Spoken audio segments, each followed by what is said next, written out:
کافروں نے جو اسلام پر اعتراضات کیے ہیں وہی وہ اسلام پر کر رہے ہیں. کافروں کا نام بڑے احترام سے لیتے ہیں, مسلمانوں کا نام وہ بڑی نفرت سے لیتے ہیں. تو ان کا تو ریکارڈ گواہ ہے. لہذا ان کو تو بیچارہ فالو کرنے والا خود اسے سمجھ نہیں آتی کہ میں نے کہاں جانا ہے. ہزاروں کے حساب سے بندے مجھے ملے جنہوں نے توبہ کی, انہوں نے کہا کہ ہمیں تو سمجھ نہیں آتی, صبح کچھ ہوتے ہیں شام کو کچھ ہوتے ہیں. لہذا سب سے بڑی بات یہ ہے کہ وہ جتنی بھی حدیث شریف میں نشانیاں بیان ہوئی ہیں جو بھی, وہ سب ان پر وہ پورے ہوتے ہیں. کافر جو مسلمانوں کے خلاف جو باتیں کرتے ہیں وہ اس کو کیا کرتے ہیں, ان کا دفاع کرتے ہیں, اور مسلمان جو جواب دیتے ہیں ان کو کیا کرتے ہیں. اب دیکھیں انہوں نے ایک بات کی کہ اللہ تعالیٰ آپ کو جنت میں چھوٹا خدا بنا دے گا, منی گاڈ بنا دے گا. جی یہ بات تھی.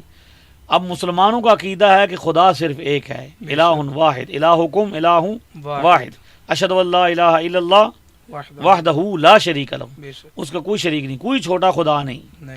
لیکن انہوں نے کیا کیا, کیا بنا دیا جی, جنت میں آپ کیا بن جائیں گے, منی خدا. یہ منی گاڈ والا عقیدہ کہاں سے آیا, یہ بڑے مرزا سے آیا ہے. اس کی کتابوں میں لکھا ہوا ہے کہ بڑا آپ کو چھوٹا خدا بنا دیا جائے گا. لہٰذا یہ عقیدہ اب کفریہ نہیں ہے, یہ توحید کے خلاف نہیں ہے. اس لیے تو میاں صاحب نے خود فرمایا بھی اہل حق نو تانے مارن حقوں آپ کے نعرے, رب دے یاراں دے جو منکر قہر الہی مارے. اصل میں تو یہ خود حق سے ہٹے ہوئے ہیں. تو اس لیے توحید کی تعریف یہ کی ڈیفینیشن کہ توحید کا مطلب یہ ہے کہ کوئی بندہ اپنا پیشاب نہیں روک سکتا, چاہے وہ نبی ہو یا ولی ہو, نعوذ باللہ. اب یہ توحید کی ڈیفینیشن کس نے کی ہے, پیشاب روکنے سے توحید کا کیا تعلق ہے. یہ سمجھ آتی ہے بات کہ یہ توحید کا مطلب یہ ہے کہ اللہ کے سوا کوئی معبود نہیں, وہ لا شریک ہے, اس کی ذات و صفات میں کوئی شریک نہیں.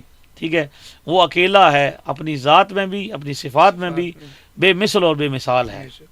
یہ ہے توحید. لیکن وہ کیا کہتے ہیں, پیشاب نہیں روک سکتا. جی توحید کا مطلب یہ کہ کوئی بندہ اپنا پیشاب نہیں روک سکتا. قرآن کہتا ہے وبالوالدین احسانا, والدین کے ساتھ اچھا سلوک کرو. اف ولا تنہرہما, ان کے سامنے اف بھی نہیں کرنی. چھوٹے مرزا صاحب اپنے منہ بولے اسٹوڈنٹس کو یہ تعلیم دیتے ہیں کہ آپ اپنے والد صاحب کے سامنے کھڑے ہو کے کہیں ابا جی تسی تے شاہی کو نہیں, امی کے سامنے کھڑے ہو کے کہیں امی جی تسی تے شاہی کو نہیں. تو یہ ایسی تعلیمات ہیں ظاہر باہر ہیں. اب اس پر دیکھیں کہ انہوں نے کہا جی میں نے پگڑی باندھی ہوئی ہے, زلفیں رکھی ہوئی ہیں, داڑھی رکھی ہوئی ہے. یہ چھوٹے مرزا صاحب خود اپنی زبان سے کہتے ہیں کہ میں نے اس لیے رکھی ہوئی ہیں گویا کہ یہ ایک جانور پالا ہوا ہے. جس طرح جانور کی خدمت کرنی پڑتی ہے ان کو بھی کیا کرنی پڑتی ہے. لیکن یہ رکھی کیوں ہوئی ہے, رکھنا نہیں چاہتے. رکھی اس لیے ہوئی ہے کہ لوگ اس ہولیے کے بغیر بات نہیں سنتے. اللہ اکبر.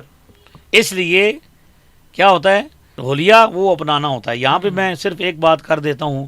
کسی زمانے کی بات ہے کہ کسی بندے نے چوری کی, لوگوں نے اسے پکڑ لیا.